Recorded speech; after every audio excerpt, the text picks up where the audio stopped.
Hi, welcome to KiwaniTalk. We're a public information program put together by people from the Dearborn Kiwanis Club, help from students and faculty at WDHS, my alma mater. I was here when Moby Dick was a minnow. And Moby Dick, by the way, is a novel by Herman Melville, one of the ones I read when I was really young. And we're going to talk about reading today. And reading is so important. It's an important thing in my life. I think I would not be the person I am today had I not read Moby Dick, Dickens, Robinson Crusoe, all those books before I was 12, because a librarian put me onto those sort of things. But I didn't learn to read by myself. My parents taught me, my teachers taught me, and I have someone here as our guest today who is going to talk about reading and how to learn how to read.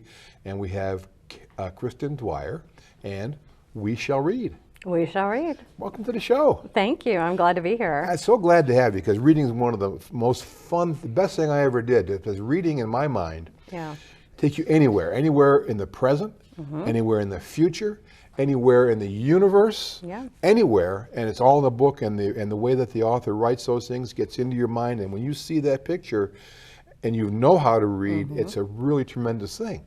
It is. So, where'd you come from? How did you get up in Michigan? Well, I'm actually from Texas. So you don't sound like it. I do. Well, I can sound like it if I want to. But I'm from Texas. I'm actually fifth generation Texan. But I met a man and moved up here and have just really grown to love Michigan. So happy to be here. But you're also a teacher. I am a teacher. And you have sort of a tradition of teaching in your family. I do. My mother is a teacher also. And so you always wanted to be a teacher, right? No, I didn't always want to be a teacher. In fact, I swore that I would never be a teacher. And so I went into public communication or corporate communication and did that for a few years. But my heart was really with the kids. And I really loved the volunteer work I was doing with middle schoolers. So I went and took a training to be a Montessori middle school teacher. So that was how I began my career in teaching. And where did you go to school for the undergrad and then the teaching sort of thing? Well, I have an undergraduate degree from University of Texas. Okay. And I have a graduate degree in education from Loyola up in Baltimore. Okay. Yeah. So, and I've lived all over. I've lived in Colorado and out on the East Coast. And couldn't hold a steady job or what? Maybe, but I've been in Michigan for almost 25 years, so it's pretty cool. So you came to Michigan, and when you teach, what grades do you teach? So I started out as a Montessori teacher. I'm state certified. I have Orton Gillingham training, but I started out teaching multi-age classrooms. Okay, so you said a word twice, Montessori. Yeah. We kind of know what it is, but let's edify our viewers. Yeah, well, a lot of people think of Montessori as like a 3 to 6-year-old program, like a preschool program, and they'll send their children. But Maria Montessori was an educator in Italy. In fact, she was the first female doctor in Italy at the turn of the last century. And she started studying how children learn, how the brain learns. And she took children from literally the slums of Rome in the early 1900s and created a one-room schoolhouse for them, 3, 4, 5, and 6-year-olds. And she studied them, observed them, and created an environment for them that was optimal for their own learning. Isn't that kind of cool? And then she actually created a reading program that people who are looking at reading science today look at what Montessori did over 100 years ago, and they go, the strategies that she used are now validated by the science. This amused me from my imagination of Montessori being a high-end, expensive sort of thing. Not so? Well, I think, there is a private school, and sometimes they are a little bit pricey, and people do think of it that way, but that wasn't the foundation of Montessori's work. She really believed that all children should have the opportunity to learn, and really wanted to be able to create a system of education that would create peace in the world. And she knew that having educated children would be an avenue for that. You said you started as a Montessori. What happened after that? Well, I taught some, and I had children some, and I taught some more and had more children. And so I have a 22-year-old and a 15-year-old now. And I went to actually New Zealand with my children in 2014 and had some really dyslexic children in New Zealand. And my mother came over, who was also a teacher, who loved helping children who were struggling readers. So we collaborated that year that we were together, and when I came back, I knew that I was going to extend my learning that I'd already been doing with understanding how to help children move up that ladder of reading. And we began tutoring children and working together and collaborating. And then in 2019 decided that we had created a sequence of instruction that was straightforward and that we could teach to adults who weren't educators. We've been working with a lot of parents who were working with their children. And so we went and offered it to different teachers that we knew. The way that I remember learning how to read was see spot right. Run. Dick and Jane are running up the hill. Yes. Yes. How did that start, and how was that not good? Well, that kind of education for reading really began probably about 80 years ago, and it was really based on this idea that we would memorize a group of words, and those, what you're talking about, the Dick and Jane series. We'd memorize a group of words and we'd have the kids read them over and over again, and then they would memorize them and they would become good readers. And in fact, that works for about 35% of the kids, but it doesn't actually match how the brain learns how to read. And now that we have such cool technology, we can literally see how the brain learns how to read. The neural pathways in the brain that have to be developed, that's not how it happens. So there's 65% of people under the Dick and Jane methodology that are losing out. And you know what? And post-COVID, the numbers are even more. We are significantly impacted here in the state of Michigan. So you have this brainstorm. Yes. And when did you start thinking this could work? How did you come up with that?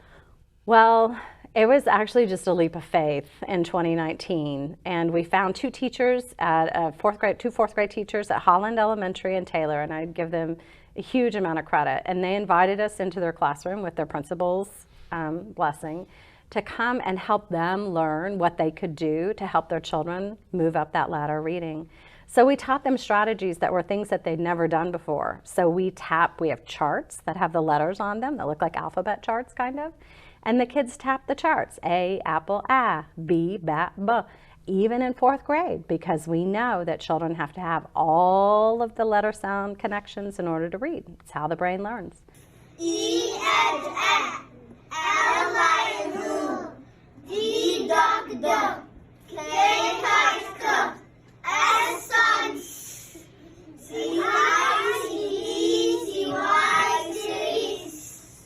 And those teachers started getting just incredible results. And the iReady scores in the January of 2020 were amazing. And we couldn't wait for end of year results. But we were talking before the show, when my oldest daughter was born, we had a little alphabet book. It was a hard cardboard, and A is for apple, B is for ball, C is for cat. Mm-hmm. We read that to her every night for years. Mm-hmm, mm-hmm. And is that kind of what you're saying, that buh sound, the cuss sound for cats? Mm-hmm. Am I on the right track? Yeah, that's exactly it. And in fact, letter names don't help kids learn how to read, but when they hear a word that begins with the sound, or their parents tell them, that's a bat, b-at, and they start to hear that b sound for bat, that's exactly what they have to have in order to be able to read well. One of the things, too, my wife is very verbal. You may sound like I am, but I really am not compared to her. And she would talk to our kids about all the things going on. So the verbal, the communication, not just the reading, not listening in front of a computer screen, but she'd talk to them. Oh, look at the dog outside. Mm-hmm. How important is that part of it, too? So it's hugely important for children, especially under the age of 5 as they're developing their oral vocabulary, to have an adult engaging them in conversation, not just like come here, sit down, eat your food, directing their day, but talking to them, explaining what's happening in the world, using vocabulary. We know that with some children today, I just came from working with middle schoolers at the Connection, and they did such a great job there at the after-school program at the Durfee Center in Detroit. And one of the things that we're working on is building vocabulary, because having vocabulary helps you to make sense out of whatever it is you're reading. You might be able to read it and somebody goes, well, they read it. But they go, I don't know what it means, because they don't know what the vocabulary is. They can't make that picture in their mind. So when you read books and you think, oh, this is a good book, it's not a good book because you know the words. It's a good book because you're able to create this picture in your mind and live inside that picture and feel what it feels like to be in the picture that the author helped to create with the words on the page. So you're at the start of this program in the 4th grade at the school in Taylor. Yes. How in the world did you convince them to do it? Because that's not a conventional type of thing. Well, sadly, I didn't have to convince them. They asked us to come because their children were reading years below grade level as a class, and they had a really hard time teaching 4th grade curriculum to children reading at kindergarten and 1st grade reading levels. And we said, we think we can come in and give you instruction 30 minutes a day and really start to move these scores. So we had kids who made, one girl, she made 238% progress on her IEP, which is the score, which is what they have when they're in special education. And your role is not so much teaching the kids, but you're teaching the teachers. Teachers. Yeah. And so you're a teacher. I'm a teacher. And when we first started, we were just in the process of piloting what would work, what wouldn't work. And we created a program called Brain Friendly Reading. And that program was one that has evolved over time. But I also started a nonprofit in 2021. And one of the beautiful pieces about that is that I have a whole team of people that work with me, and we do all kinds of things with teachers to provide them with support, to provide families with support. So I go into classrooms and I do model lessons for the teachers as well. So I do work with the children, which is my favorite part. So, well, let's get a shot. Is there a website or something people can go to, and we'll come back to it? How do people find you if they want to find you? The way you can find out about Brain Friendly Reading is to go to the website, brainfriendlyreading.org, and that tells you about the reading program. And to find out about the nonprofit that I started, it's We Shall Read, like we shall overcome. It's really a statement to say that I believe that we can teach the adults who work with children how to teach children how to read. We know 95% of the population can learn how to read. So you can go to that website, weshallread.org, and you can provide us with support. You can learn about how you could take a teacher training program or how you could bring a training to your school or your district. One of the cool things that in my life is I coach softball, and I used to teach law at night, and when people get it, the light bulb switches on. Not just for the kids, but when you see the teachers who you're teaching, how does that feel? How do they react? They are, like there's one, if I could tell a story, there's a woman in Dearborn, which is where we're at, a Dearborn special education teacher, and she took the training program through Dearborn. I've trained the English language learners and the special education teachers and instructional coaches, and she said when she learned how to teach reading this way and brought it back to her special education students and saw the results they were getting, after 27 years of teaching, she had a fire in her belly to be able to go out and help children learn how to read. And so she's given up all her preps during the day to be able to go into classrooms and help the classroom teachers to be able to use some of the strategies that she learned so that she can help even more children. And it's that kind of like renewed enthusiasm for reading that really fuels me to keep going.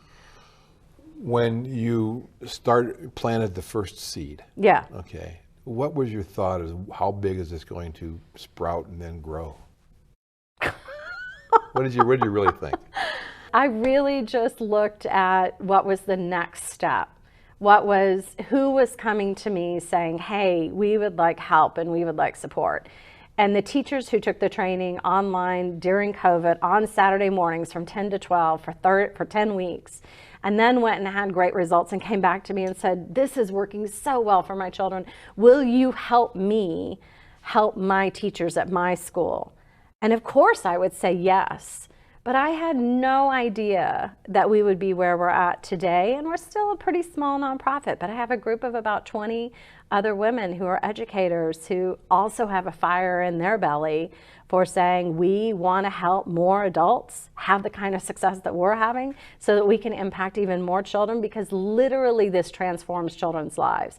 And once you do the work and you see the child go down another path, have more opportunities and different opportunities than they would have had if they didn't have this reading instruction. And you go, I literally change the trajectory of that child's life by bringing them this reading instruction.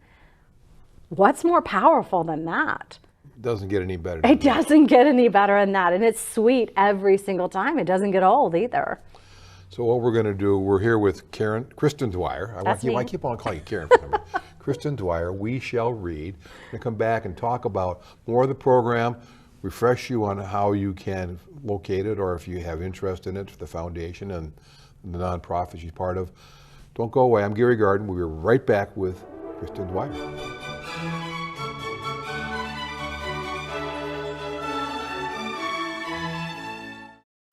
It's easy to get caught up in the details. The day-to-day grind, numb to the noise, going round and round and round. Deep down, there's something missing, a void inside, a hole to fill, a life lacking. Then, in a minute of clarity, it hits you. The aha moment. You're needed. Kids need you. Kids of all kinds. All these funny, rambunctious, sweet, attention-seeking, vulnerable bundles of energy. They need your love and support. Some have huge life hurdles. Poverty, disease, hunger, and they're reaching out for you. Around the corner, around the world. You are a Kiwanian at heart, a role model, a guide, a builder of dreams. Together, we are Kiwanis, passionate and strong, ready to move mountains or grains of sand. Imagine every child reaching their potential. The power to help is in you. It's not about us. It's about them.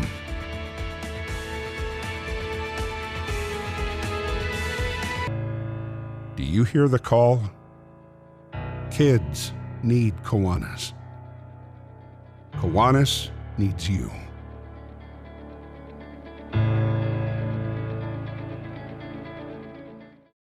Welcome back to KiwaniTalk. I'm your host, Gary Gardner. Well, I'm very excited, as you can't believe how excited I am, to talk about reading, one of my favorite things to do, with Kristin Dwyer from We Shall Read, and another organization that is? Brain Friendly Reading. Brain Friendly Reading. So my brain is not friendly to that reading dynamic part of it, but we're talking about this amazing process. You didn't do it by yourself. You had help from someone, didn't you? I did. I had help from my mother. Okay. And I had help originally. This was my mother's life's work that I picked up the mantle about 20 years ago, and she began to mentor me. And then I made it my life's work about 10 years ago. And then now I have a whole team of women that work together who provide different services, coaching and mentoring, and group coaching calls on weekly through Zoom, so that we can provide all kinds of free support to people who are working with children. And working with children, so are we stuck on learning with kids, or does the human mind allow people who may never have learned to read earlier develop that skill later on? Right. Well, we know now, based on all the research that's been done, that actually all humans learn how to read the same way, and they learn how to read the same way across cultures. So you think, oh, they might learn it differently with different languages or at different ages, and it's not true. There's really just one way the brain learns how to read. So the way that we tutor a 5-year-old or a 15-year-old or a 55-year-old might look different because they're different ages developmentally, but the fundamental strategies that we use to train the brain to learn how to read, just like you would train the brain to shoot free throws and get the ball to go into the net, it's exactly the same. Is there like a brief description you can give to how it works or what you would do for someone? Yeah, well, there's part of what people call the magic of the Brain Friendly Reading program are those charts that we have, those sound charts, and we have multiple ones because there's 44 sounds in the English language. But do you know how sometimes when you go to spell something and you're like, well, it's A, but is it AI or is it AY or is it EI or EIGH, that there could be different spellings for it, right? So we're training the brain to say, here's all the different letter combinations that go with those sounds. And that chart tapping piece of taking all those sound charts and basically memorizing them is the secret sauce of the program. So when you say tap the chart, does it make a sound, or you just have to look at it and I don't Oh, understand like what that. does that even mean, Yeah, right? what does that mean? Yeah. Right. So if you think about we'll just think of an alphabet chart. Everybody's seen an alphabet chart. That we literally have the children put their finger on it and they touch the letter and they touch the picture and they touch the letter again. So they say A, apple, A. And then they say B, bat, B, C, cat, K. And then the next one we have is C-I, C-E, C-Y, city, S. D, Georgia. R, Robert. Y, Maria. B, bat, B. H, hat, O. C, cat, cat, C, cat. S, Q, U, green, claw. X, box. So we teach them all those different combinations, and they do it over and over again so that when they go to spell something, they have access to all the possible letter combinations that might go with the sound that they hear. So there's only 40 sounds in the 44. English? 44. 44 sounds in the English language. Yeah. And if you can remember an alphabet, that's only 26. You're pretty good. You're pretty far along, aren't you? You're pretty far along, that's right. Yeah. And so how long does it take to get through, like, say a 6, 7-year-old? How long would they, there's no average, but there's a sort of a range. Well, you know, that children, typically people think of learning English as being something kids start in kindergarten, then they finish around 2nd grade, and it takes 3 years to be able to really learn at a young age all the different parts of English because it's so complex. It's the most complex language in that way. Like Spanish only takes 3 months for children to be able to learn it when they're taught correctly using these kinds of strategies because it's just more straightforward. So it takes a while. So if I want to learn a foreign language, I can use this program and pick up on the sounds, and once I know the sounds, I'll be able to read the stuff and then be able to understand it. Is that how In fact, there's a school that asked me if I told them that we were creating a Spanish alphabet chart. So it had the letters that are in the Spanish language with pictures that would go with those letters, and we created it, and the Spanish teacher who's using it in her classroom said it's just amazing how quickly the children are now learning the letter sound combinations for Spanish. And they're English speaking children who are learning Spanish in a dual language program. So you've started the program and you're expanding it. How about the managerial side of it? How's that stuff? It's not the fun part, but you need to do that. How do you manage that part of it? Well, it's been a learning curve for me. So I'm the executive director of We Shall Read, and I still run Brain Friendly Reading, and I still do private consultations as well. And I work a lot of hours is how that works. And I have a team. I have a director of operations and a team of other women who work in supervisory positions, people that help to run the programs in Dearborn and Southfield, those programs that we call the Mentor Me program. So yeah, and I think that when you see you're a teacher's teacher, you teach teachers, and then you teach the teachers how to teach other teachers. Then it just like expands outward and outward. It's what I tell people. I said, you know, my goal has been to be a person holding a candle, if you will, and then lighting the candles of the people in front of me and letting them turn around and light the candles of the people in front of them. So, you know, we have always been barrier free. So we have created a program that's accessible so that the paywall is really low for the programs that we offer that have a paywall, but most of it is free. And that we don't try to keep people from, once they learn how to do it, like the woman I told you about who has a fire in her belly and she's teaching all the classrooms how to tap charts here in Dearborn, we don't say, no, you can't do that. We say, please go. Take what you've learned and share it with others, because there's so many children right now today who need help, not only in the state of Michigan, but across the country. So you've got to cross the, where are you expanding to? Will you have little nodes in places around the country, or? Well, we're working on expanding in the state of Michigan first. And, you know, it feels like we've been out of the pandemic for a while, but we've really only been training in person again for a year without masks.